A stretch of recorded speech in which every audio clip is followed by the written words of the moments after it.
And now for my next trick, I bring you the second Q&A of The Illusionist. Presto, changeo, zap.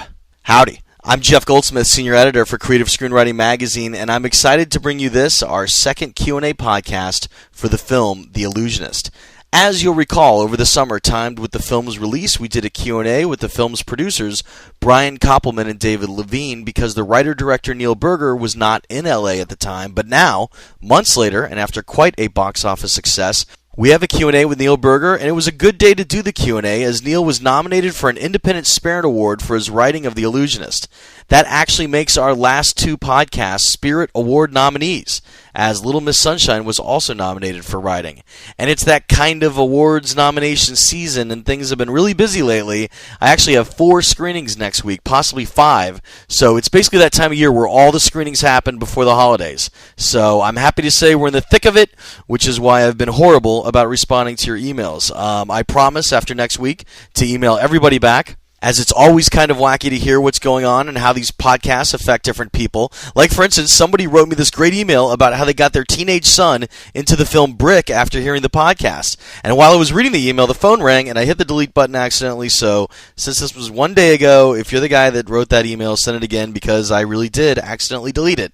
But it was cool to hear that a teenager got into a teen noir like Brick, which many adults saw, more adults probably than teens, and that the initial interest came from our podcast.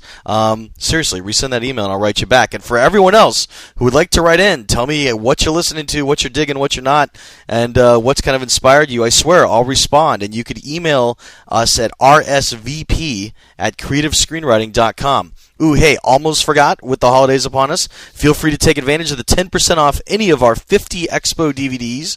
You could check them out at www.expodvds.com. They have interviews and classes ranging from William Goldman to Joss Whedon, Tim Minear, and teachers like Michael Haig.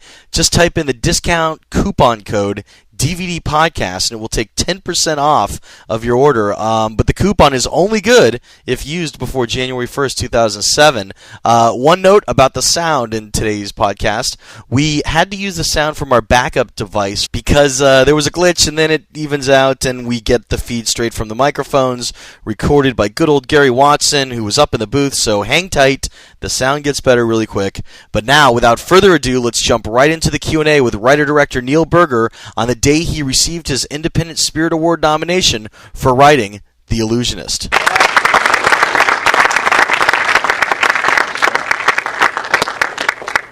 We're going to start moderated, then we're going to open it up to the crowd, so make sure you have questions. And we'll start where we always do, breaking in stories. That's what people love, that's what people want to hear.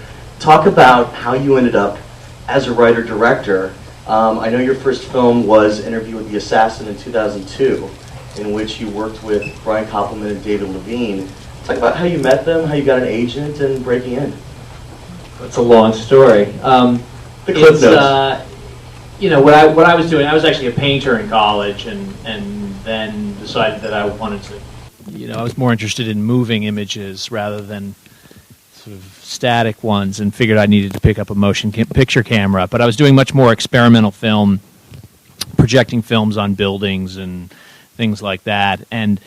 But I don't know, most of the experimental film I saw was not I found a lot of it boring, or they somehow weren't using the temporal aspect of cinema. And so I started writing stories just almost as an exercise to try to learn dramatic technique, to try to make these things more interesting. And I kind of never went back. I got very interested in writing these stories, these situations, creating these, scenes, whatever. And so just started writing, and was also just working in the film business, as a PA or on documentaries or whatever, and then did some music videos and things like that, and then started shooting some commercials, and was always writing at the same time, much more interested in doing a feature, doing shorts and things like that. And so I wrote a feature that I thought was going to get made, and it kind of collapsed about 3 months before we were supposed to start shooting. And one of those things you never think is going to happen to you, and of course it does. And off of that, I did Interview with the Assassin, which is an old idea I had. Which is, if you don't know, it's a fake documentary about a guy who claims to be the grassy knoll gunman, the purported second assassin of Kennedy. And it takes place now, and he's in his 60s, and says he's kept his mouth shut for 40 years, but it's coming forward now because he's terminally ill. And so it seems like it's a, it sort of plays as a verite documentary. Some people thought it was real. And so off of that... That means you got represented at a production company, I'm guessing, as a music video director. I was at RSA, which was Ridley Scott's company, doing commercials. And so I did get an agent at that time, and read screenplays and was writing screenplays and things like that. So how did your paths cross with Koppelman and Levine, who also produced tonight's film? In a ridiculous way, and this is, my wife's an architect, and she was doing Brian Koppelman's house. So, and so she, we had dinner with Brian and his wife at one point, and I told him that I was working on the Interview with the Assassin, writing. He was interested, and he said he was getting into producing with his partner David. And if you know, they wrote Rounders, and they just wrote Ocean's 13 for Soderbergh, and they wrote, directed Knockaround Guys that they wrote, and they also did TV, yeah. Yeah, they did. That's right. And so, anyway, so they. He read it, he liked it, or he and David read it and they liked it, and they said, look, we'd love to produce this, we think we can raise the money, which was under $1 million, and they did, a month later, and then about 4 months later we were shooting, so it was a good story. And to my knowledge, because I interviewed them earlier this year, when you weren't in town, actually, we did a Q&A of The Illusionist, they had said that, Stephen Milhauser's short story, Eisenheim, The Illusionist, had kind of been on their radar for a while, and it was during the editing of Interview with the Assassin that you guys all hatched the idea to maybe move forward. That's right. Could you talk about that? Well, we had an early screening of Interview with the Assassin, and a rough cut screening, and David Blaine came, actually, because I think Brian knew him a little bit, and so he came to the screening and sat right in front of me with his kind of beautiful model girlfriend who fell asleep right in front of me, which was devastating. It was the first showing of the movie. I was like, oh God, And so anyway, we were talking about David Blaine and what he does afterwards, and they, I think, had been approached to do a Houdini biopic or something like that. We were talking about how it's hard to do magic on screen because cinema is magic already, and and everybody knows how that trick is done. They know all about the editing techniques and. Anyway, so I mentioned that there was this short story that I'd always wanted to make because I'd read Eisenheim, The Illusionist when it came out, which is in 1990, and this was now about 2002 or something, and they knew of it, as you said, and had sort of considered it themselves, but didn't quite know how to make it into a movie because it's a very short story and it's kind of told in a very fragmentary, sort of impressionistic way. It doesn't really have the scope or structure of what you would think of as a movie, and so, but I said that I knew how that I would adapt it, and which I didn't quite, but I was sort of bluffing at the time, and so we went out and got the rights to it.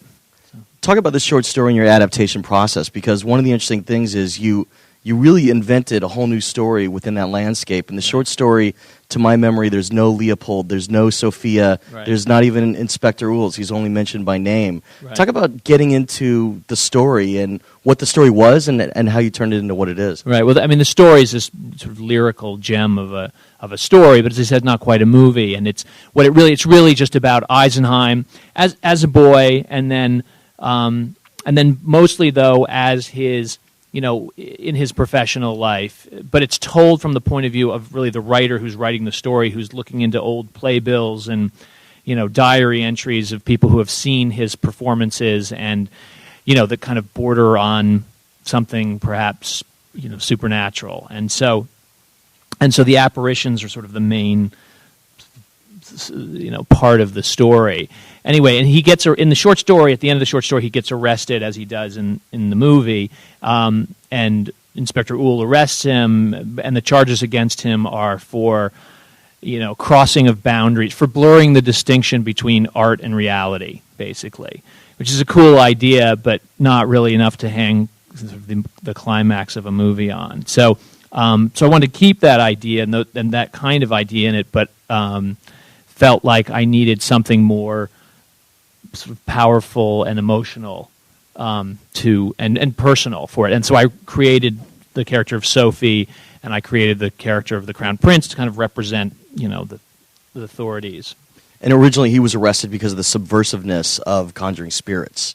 right? Yeah, and just that he was sort of disturbing public order because of this kind of crossing of boundaries, between truth and illusion. Koppelman and Levine told me that one of the things they really respected about your process was that you really are into outlining. Could you talk about sitting down once you guys got the rights and starting to type away at your screenplay and how your outlining process worked and just your process in general? Yeah, I was just basically sketching out. I mean, the way I started just trying to sketch out a story of, what happens next and where does this begin and where does it end. And, it starts as just a few lines in a paragraph, and then, you kind of run into obstacles and to walls, and it's like, well, how the hell does this possibly work? And I just really just keep writing, basically. I just, whether it be, about the character or about the structure or about, what somebody would say to somebody else or strange little scenes that I think of, and then I do research, and I did that for about 6 months, and it's slowly kind of just sketching the story and sort of spinning the story. He could go this way, and what if he goes that way, and what would he run into that way, just over and over and over and over sketching this story until it slowly comes up, and then I put all my notes into a very extensive outline, and then it took me about 2 weeks to write it. And once I had that, but it took me about, as I said, 5 or 6 months of research and of outlining. So 6 months to outline, 2 weeks to get your first draft. Yeah. Talk about that outline. How long was it? How detailed was it? Probably like, 60 pages long or something like that, or more. I don't know. Wow. I can't remember. I have it, but I don't know how long it is. It's long, and it has every Was it like a beat sheet the way that people? No, well, no. It's just a scene by scene. Okay. It's every scene, and and within that scene, I have all my notes that I've ever taken. That I sort of, what I do is I write all these notes, and it's all train of thought, and then I go through them once I kind of get to a place where I think, and I pull them all. I might have 300 pages of notes or something like that, or more. I don't know, and then I just take them and I put them, the piece of dialogue that I wrote in the middle of some note that really goes to some scene at the end. I just sort of break it all down and pull all the pieces into their proper place. And so really what it does is hopefully at that point I've absorbed it so much that when I'm writing it, I'm kind of referring to the outline, but not that much, because I kind of refer to the outline to sort of make sure I'm not forgetting to set up, to foreshadow something that comes later, or, if I get stuck, basically. And then, and then it really diverged from the outline as well. But it's been said many times, nothing's truly written so much as things are rewritten. What was your process like after you got that 2-week draft done? Also, how long was that 2-week draft? Was it really long or was it really short? No, it wasn't long. It was probably about 100 pages. So talk about your rewriting process. I'm guessing getting notes, starting to get it to producers. Yeah, basically I showed it to Brian and David and got notes from them. They're great writers and very smart about it and good producers. And so and then I rewrote it again, and then we took it out, and people liked it and responded to it, but because it's a period piece and they don't know quite how to market it, they didn't, nobody jumped on it. So then you do some more rewrites. How long was that process of the rewrites? I don't know. It's it's like 6 months. Yeah, after that point? or more actually, because it's all wrapped up in showing it to people and getting a sense of getting feedback from people that you're submitting it to as well. So was it then sent out like as a spec sale, or was it kind of just slowly? It was actually, which might have been a mistake. I don't know, because it's not like it's a high concept movie. But people responded to it, and it came close to whatever. It didn't get sold to a studio, so then we started to go to equity people, sort of independent financiers, and then there was people that were interested. And that's basically the catalyst that got it made? Mm-hmm. Okay, yeah, great. yeah. Like through the Yari group and everybody? They actually ended up financing it, though there were other people that were interested in it. But. Out of sheer curiosity, are you able to say the budget? Yeah, it's $16 million. For a period piece, that's really amazing. Yeah, it was, everybody worked. We shot in Prague in the Czech Republic, and we, we had a good crew, and they liked the screenplay, thankfully, and they kind of put them, they were as passionate as I was about it. So we got kind of everybody went the extra mile. I know the real-life magician Ricky Jay was a consultant on this. He's also begun dabbling into screenwriting. He wrote a couple episodes of Deadwood. What was it like working with Ricky Jay? Well, Ricky Jay was actually the first guy I thought of when I was writing the screenplay. First guy that I thought that I wanted to have involved in it, because I don't know if you know him. He's actually on stage in Westwood right now. At the $100 a seat, and I think I'm going to go. Yeah. Anyway, so he's just like arguably the greatest living sleight of hand artist, and then he's also a great sort of scholar of magic and of the sort of dark corners of show business. Anyway, it was fantastic working with him, actually. It was really just, I didn't really work with him until we were just about to go into pre-production, because I was just about to leave for Prague. And it was a way just to get his blessing and to kind of fill out things. And was there anything you remember in particular that he kind of brought to it, like something that would be a magic note for that period, which he has an expertise in? Well, all of it. All the illusions are based on illusions from the time, including the orange tree, right? Including the orange tree, especially the orange tree. And so he had a sense of those, and it's really a sense of how those magicians held themselves at the time and how they would present to an audience, and that was invaluable, and I think also invaluable for Edward, who worked with him as well, learning all the sleight of hand. And so Stephen Millhauser, who wrote the short story, is also a Pulitzer Prize winner. What was it like getting notes from him? He didn't give me any notes. We didn't tell him that I was working on it I just procrastinated. Because how do you tell a guy who won the Pulitzer Prize that you've just completely? I didn't completely change it, but I did. I changed his story. So, so I just put it off for the longest time, contacting him until I was actually like 3 weeks before we started shooting. So I was just like, that's completely cowardly. I've got to talk to him now. And I did, and he was incredibly generous, and of course, knew everything about it already anyway. Even though but so he's been great, and he liked the movie, and so luckily that's great. Now you have huge relief. You have the advantage of not only being the writer, you're also the director, which means that your rewriting could continue during production. Was there any major rewrites during production, or once the actors got the script up on their feet that you want to talk about? Well, there were scenes that that were exactly the same from the first draft, and then there was a few scenes that I wrote, up the morning of we were shooting, I was changing it. Like the most difficult scene, which is not really, it doesn't seem like it's such a big deal, but is the very first scene between Inspector Uhl and the Crown Prince, after Uhl walks down that hallway with all those heads of animals on the wall. And he just kind of introducing what, and the Crown Prince says, "You're late." That's how it begins. And at first that scene was like 5 pages long, and it was, it set up, what had happened and all the themes in it and the stakes, and, that they were going to have him killed if, whatever, all this stuff. And it was just too much. And I kept on kind of bringing it down and cutting it down and streamlining it. And it just never quite felt right. And then I, until the morning of when it was, whatever it is, whatever, that's what's in there. So, and then it got reduced to whatever it is, 7 lines or something like that. It's always interesting to hear about lost scenes. Was there any, additional characters or takes that you held on to for a long time, but then for sake of timing or pacing, you later cut in the editing room? Yeah, that always happens. There wasn't too much of that. There was a little bit. There was one really large additional sort of set piece in the sort of performance illusion that was sort of based on the Pied Piper legend, and that was incredibly beautiful. As I thought, what was it?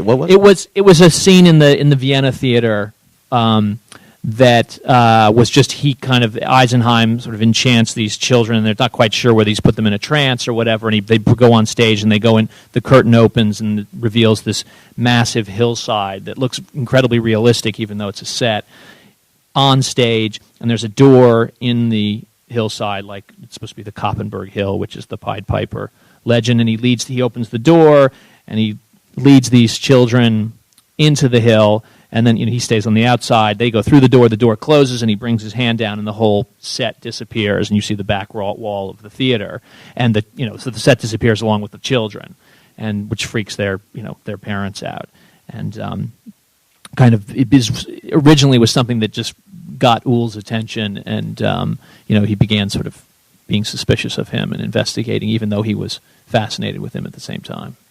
Interesting. Talk about the structure for a second. You start kind of nonlinear. You start with bookends that take us right just about to the end, right, with him being arrested. Was that always a part of your initial idea, or did that come later? Well, the trick with in adapting it. I mean, in the short story and in the movie, there's this question of whether Eisenheim has some kind of powers or whether it's all a trick. And so the real challenge was how do you write something, how do you film something where Eisenheim's the lead character, you want to be with him, you want to care for him, you want him to lead you through the movie, but you don't want to reveal his secret.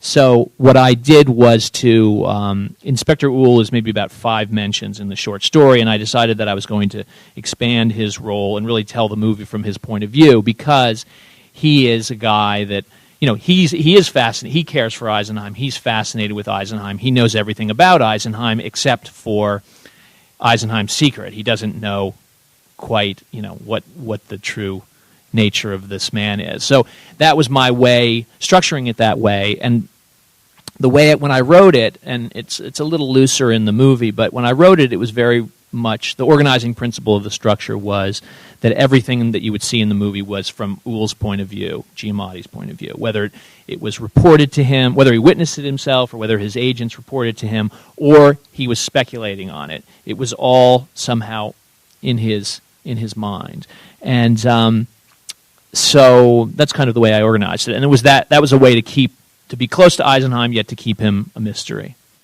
I always try and go out with a tough question before we bring it to the crowd. You walked right into it.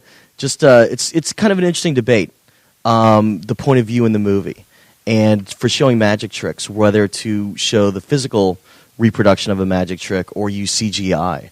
So could you talk about that decision and how it went through your mind, both writing the script and then getting the chance to direct it? Well, I mean, that's one of the toughest things. I mean, the movie, putting it together was, how do you do the magic? Because as I said before, cinema is magic. And so to me, all the illusions are based on illusions from the time, and that I've sort of pushed 25% or something like that to make more dramatic or fantastic or whatever. And we actually tried to shoot them as they would have been shot at the time as well. So actually there is CGI, obviously, when the boy meets that sort of mysterious man on the road. Obviously, that's clearly CGI, but that's supposed to be sort of this a flashback, apocryphal event that may or may not have happened. And but with the stage illusions, actually, there's very little CGI. There is some that kind of just to fine-tune things. But for example, the orange tree is about half mechanical. We really did that. We due to limits of budget and time and things like that. We just It was a huge pain in the ass, a mechanical orange tree on stage and moving the camera around. It just kept on breaking down, and so we filled it out in post. But for example, the sword illusion, there's no CGI in that. That's done as they would have done it. The mirror illusion, we actually kind of filled out the ghost a little bit. But there was actually smoke that was kind of projected out of the mirror in a tiny little hole in the mirror and things like that. So they were done as they would have done them. And for me, the magic in the movie is less about how he does the tricks and how the tricks are done, and more about just a kind of uncanny sense that nothing is what it seems, and just sort of coming into contact with something unexplainable or incomprehensible and how you deal with it. Well, it's an interesting debate because, it is basically from the audience's perspective, as if they believe in the trick, that's the way they'd see it, and you kind of redid that for modern audiences so that they would believe in the trick too. Yeah. Was there CGI for the spirits? There was CG. Some, it's funny because the spirits were done, and actually they were actually on. All those actors were on stage, so we actually did it in sort of a subtractive way, in the sense that rather than taking a character that had been shot against blue screen or green screen and then dropping them into the shot, we actually had them on stage, and then we kind of took bits away from them, basically. So it was a different way to. Well, that's great. Well, the point of all this is to entertain. For a movie that was made for $16 million, it's made 39 domestic, 13 overseas for a cum of 52, and audiences have really latched onto it.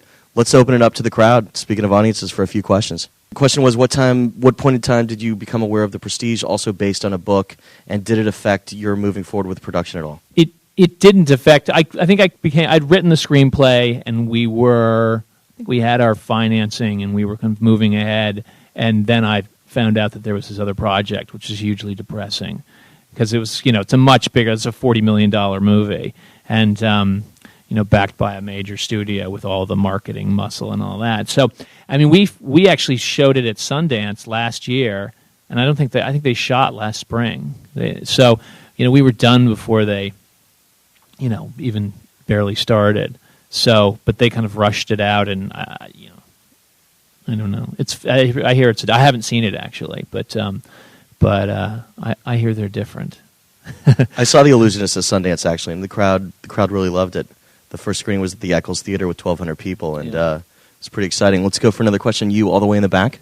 Question was about casting. I'm guessing the Edward Norton connection goes back to Koppelman and Levine, as Edward Norton was in Rounders. But talk about your decision to get Edward Norton into this movie, and were there other considerations? Edward's an amazing actor, and it wasn't really too hard a decision because he's such a chameleon, and he really throws himself into it. Plus, there's a sense that you kind of feel like he has some kind of mystery, behind those eyes. And I also hadn't seen Edward in this kind of role before. I certainly hadn't seen him in a period movie, and not really too many romances also. So I thought it was kind of a fresh sort of take on the character, and a fresh look at Edward. And I kind of felt that for a lot of the characters, especially for Paul Giamatti, who has been doing these very different sort of these neurotic losers, and he and he's playing a figure of authority here, which he hasn't been allowed to do. But he's an incredible actor, and he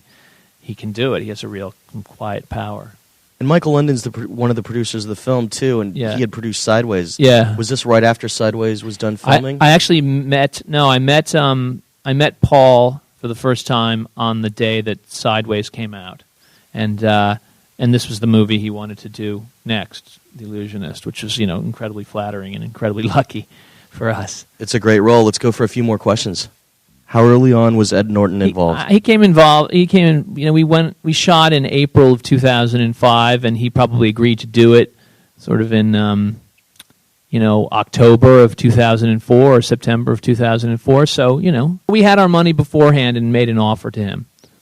The question is, how did some of the illusions work for the day with the kid walking through the theater and stuff like that? Would that just be smoke mirrors and film projectors? Is that your question? Yeah.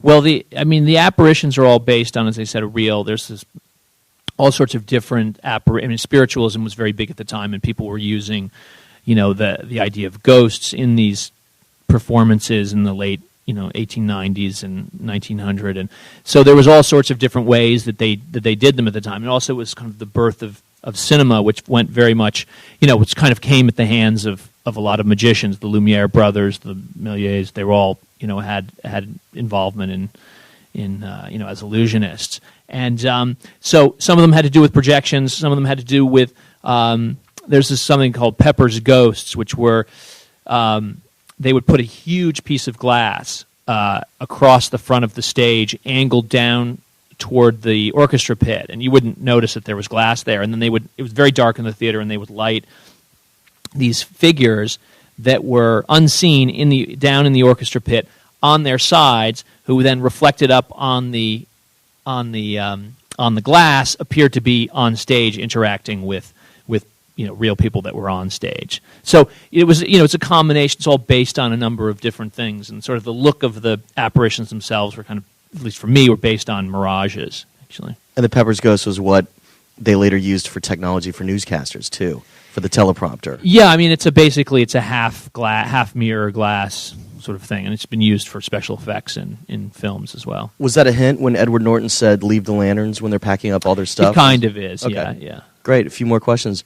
Throughout the ages, people always love finding out how magic tricks work. On your long journey, with all your research, with consulting with Ricky Jay, how did you decide what to show the audience and what to hold back? Because I'm guessing it's story versus mechanics, kind of like a CSI episode or something like that. You got to have characters, you got to have a story, you got to have a narrative thrust. Showing how magic tricks are done really doesn't make a movie. Well, all those questions you asked, like what's real and what's not, and those are all the right questions. That's what I'm interested in. The movie is very much, to me, about perception, how you see the world and how you see, in general, what you believe, what you take on faith. So those sort of concerns all informed how much I was going to show. And, I tried to walk a very fine line between, Edward's character, does he have some sort of powers, or is it all a trick? And I tried to have either of those arguments work all the way down the line of the film. That you could read it logically that it's all a spiritual phenomenon, or you could read it logically that it's all a trick. So those kind of trying to have that balance and walk that fine line was very much how informed how much I was going to show and how much I wasn't going to. I mean, in the original draft, and there's a lot more getting into how the tricks are done. Like with the orange tree, the first draft, which I think was in the shooting draft, and I don't think we shot it, but Inspector Uhl at the end of it says something like, the illusion was based on a number of different factors. The first was taking the handkerchief out of the bottom of the box, and I actually had a close up of just Edward just slowly, just a close up from underneath it, and of him palming that handkerchief. And then the second part of the illusion depended on the mechanical tree, and we actually showed these mechanics from underneath. And then, but the final bit that he says is that, but nobody could say how the butterflies were done. And so it's all logical. There's a method to every part of it, except for always just one bit of it that nobody can put their finger on, which in the mirror illusion, it's the ghost. Everybody understands that probably there's somebody behind the mirror, but with the ghost, they can't quite figure out how that's done. So, when the Crown Prince at one point questions him and comes up with his own idea, Edward Norton says that's one way to do the trick. Right. That would be a good way to do it. I remember that. You, ma'am, in the red. Period pieces are always a tough sell. Did anyone ever try and get you to change it to modern times? World War II movie, whatever the heck. Talk about that. No, nobody ever tried to make us change it into a period. I mean, into a contemporary story, because it doesn't really work. I mean, to me, the movie's, it's a period piece, but it's not your typical period piece. I mean, I wanted to be true to the time. But it's not about 1900 Vienna. It's not about the morals or the manners of that time, the way a Merchant Ivory movie might be very much about like how people behaved at that time. We tried to be truthful, but for me, I very much wanted it to kind of inhabit this realm of dream and mystery. So it was a period piece, but about these other concerns, as I said before, about perception and things like that. A few more questions. All the way in the middle. Before you went on the journey of the film, what knowledge did you have of magic and illusions? And then after doing it, what have you learned? I had very little knowledge about magic and illusions to start with. I've never I'm interested in it as much as the next person, but was not an aficionado and not obsessed with it or anything. But reading the story is such a particular take on magic that it really appealed to me. And then getting into it and doing the research, it just became fascinating, because these guys, especially at that time when it was kind of the height of the golden age of stage magic, they were all using the sort of the cutting edge technology of the time. And like with the sword is based on electromagnetism, and people might have known about electricity at the time and the magnetism at the time, but they didn't know necessarily how you could apply it, whereas the magicians could. And so it was just fascinating to read about that. And then it was incredible actually working with the magicians that we had, like Ricky Jay, and he has a partner named Michael Weber, and then we had a guy named James Friedman who's out of London who was on the set. And you cannot know. It's just unbelievable what these guys can do. You just cannot figure it out. A few more questions. In the red, right there. Question was, how easy were the actors to work with? And if they were easy, what was your biggest obstacle during the process? They were pretty easy, yeah. I mean, Edward's somebody that is, kind of got a reputation for being difficult to work with. But he's very enthusiastic, actually. Not kind of like an enthusiastic, like perky enthusiasm, but more like just a passion, really. And wanting to get it right, and very sort of meticulous, and very much works from his head. Whereas Paul is somebody who kind of works from the gut, and he's much more, they're both organic, but sort of he's much more kind of goes with the flow and finds what's in front of him, rather than feeling like it had to be all planned out and measured out the way Edward works. So it was an interesting trying to find.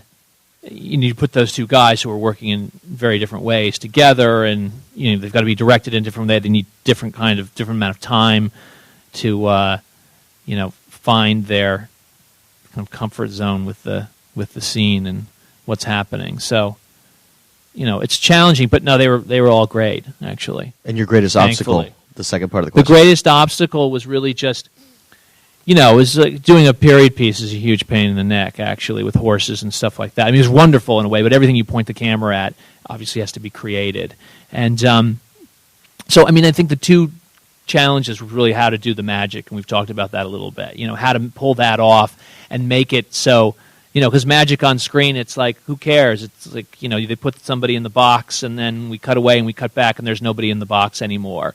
And obviously, we've just, we've used a film technique to make that happen. So it's like, how do you make the magic compelling? And as I said before, to me, it was less about, how he does it, and more about, this sort of uncanny sense of things. And there was also some sleight of hand. Like, I'm guessing Edward had some training. Oh, yeah, Edward learned everything you see him, all his sleight of hand and things like that. The stuff with the orange, rolling the orange off of his fingers and all. He learned how to do it. That's all him. There's no manipulation with that at all.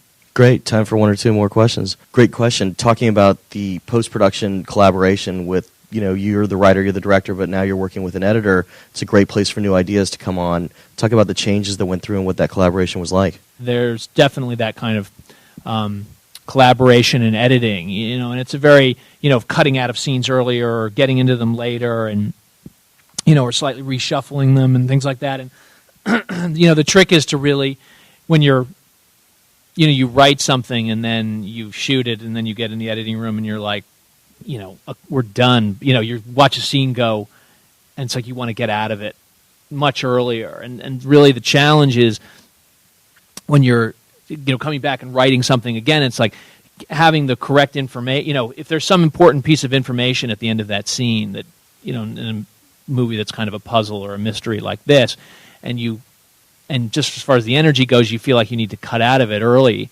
and so you're going to lose that piece of information. It's a real quandary. It basically means that you've written it poorly, actually. And so there was like a huge learning experience in a way, as it always is, of trying to get the correct, the information that you need in the scene in an organic way, in a way that maintains the energy of the scene. Because if you need to cut out, if you leave that in, if you leave that extra information in, it could kill just the whole energy of the movie. And you might get that information in, but the whole thing just dies, under the weight of that extra footage. So it's basically a pacing issue. I didn't think I answered your question, though. No, that you're talking about the scene that I mentioned before between Uhl and the Crown Prince. Between Uhl and the Crown Prince, okay. I thought it was too long on the page, and I edited it. I was writing it until I wrote it that, I was changing it and changing and changing it. It was the scene I worked the hardest on, which, I'm sure to you guys it's like, why? But it's somehow to set it, sort of to set the movie up and to set the tone of the movie up and to get us back to introduce the flashback, which is the entire movie. I was writing that the whole time, and I wrote it, what you see on screen, I wrote that the morning that we shot. But there were other scenes that were cut down in editing, and the editor's a woman named Naomi Garrity, who edited Hotel Rwanda and In America, the Jim Sheridan movie, and she's a great editor. And it's an essential collaboration. One or two more questions. He really enjoyed your shooting style. He felt really involved with the story and felt it was unobtrusive. Could you talk about your style, how you did it? Was it storyboarded? Yeah, thanks. When I was writing it, I always knew I wanted it to have this kind of hand-cranked quality to it, like a old silent film, and not so much to make it look old, but to kind of have it be in this, as I said before, this realm of dream and mystery. And so I did want the shooting to be sort of unobtrusive and to not be showing, to not be moved, to not take us out of this dream or out of this place, and to kind of stay in, with the kind of to be back kind of in these tableaus, and to really only go in close to people's faces to get into their eyes when it was absolutely necessary. There's not a lot of camera movement. There's some, like with the audiences and things like that, there's kind of the camera sort of drifts up and over them. And it really was just to kind of service the kind of reinforce the sort of uncanny or sort of uncertain quality of the of the theme of the movie of like, does he have powers, or how, the sort of the blurring the distinction between truth and illusion, basically. Great question. Right here in the front row. So answer. Sorry. It's a very complicated structure. Did you start with the end and work your way backwards? And how did it work for when you were laying out your structure? I did start with the end. I mean, when I was adapting the story, I started with the ending because I said in the beginning that, he gets arrested, and it was like, so how do we make that arrest somehow personal and emotional, and yet still have the, the political elements and the, and also the sort of the more thematic ones as well. And so I created this idea of, and this character of Sophie. And so from there I kind of worked backwards. It was like, how does he know her? How, what's their relationship? How does he lose? Does he steal her away from the Crown Prince? Does the Crown Prince steal her, away from him? How does it all work? And so that's really the way I very much built it backwards. And then I don't know if you're talking about the ending in terms of like, with the revelation of Inspector Ools.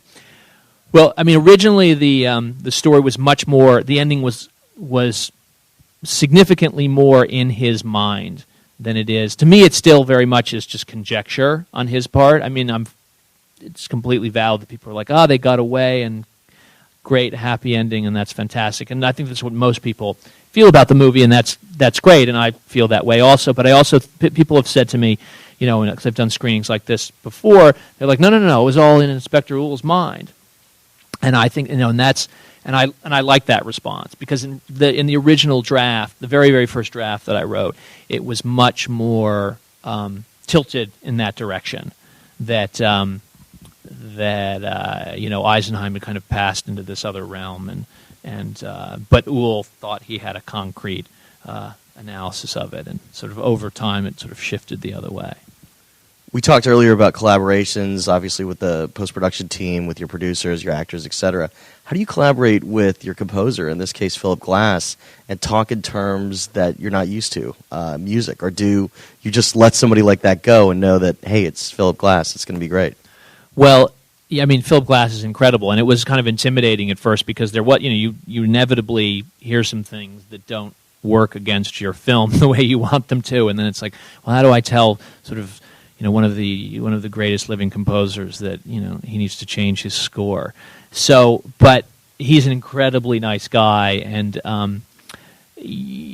inevitably you do, and he kind of opened it up so that you could work with him, and it was incredible. Actually, it was one of the highlights of the whole thing because we worked in just this tiny 10-foot by 10-foot room, and he would show me, his score. It was electronic at that time against picture, and then I would make comments and suggestions, and he would just turn and he would start writing. He had the whole score written out in pencil, and there were just all these sheets of the score, all these pages just all over the place on every surface, and he would just start writing, and then he would go to the keyboard and he would play it, and then the way it works is that it's it's all computerized, so when he plays something it's saved on the computer and you can play it back, and but he would like put in the flute line and he would put in the cello line and things like that, and it was incredible. It was like having somebody write a symphony right in front of you. It was unbelievable. I mean, you don't, as a sort of a creative person, you don't often get to watch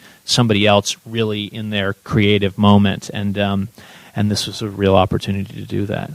Well, you've been really generous with your time. It meant a lot for us to have you come down tonight. Let's give it up again for writer-director Neil Berger. Thanks for coming. And that's how the Q&A went down. Thanks again to writer-director Neil Berger for coming down for the Q&A, and of course to the fine folks of the RE Film Group who also made everything happen. We congratulate Neil again on his nomination and wish him the best of luck. I believe we'll be posting Breaking and Entering with Anthony Minghella next Friday, so stay tuned for that. And remember, we generally post on Fridays, so make sure if you've clicked the subscribe button in iTunes or your podcatching software that you hit refresh on Fridays. And be forewarned that later in December, I believe there's going to be a week or two in which we will be posting 2 podcasts during the course of a week. Possibly Fridays and Tuesdays would be my guess. But it will be announced so that even if you somehow miss an episode, you could go back and still grab it. We're doing this to make sure that all of our Academy and WGA voters who are tuning into these podcasts are able to hear these Q&As before the year's end for their consideration. So that'll be fun for you. 2 episodes a week, more work for me. But fun for me, too.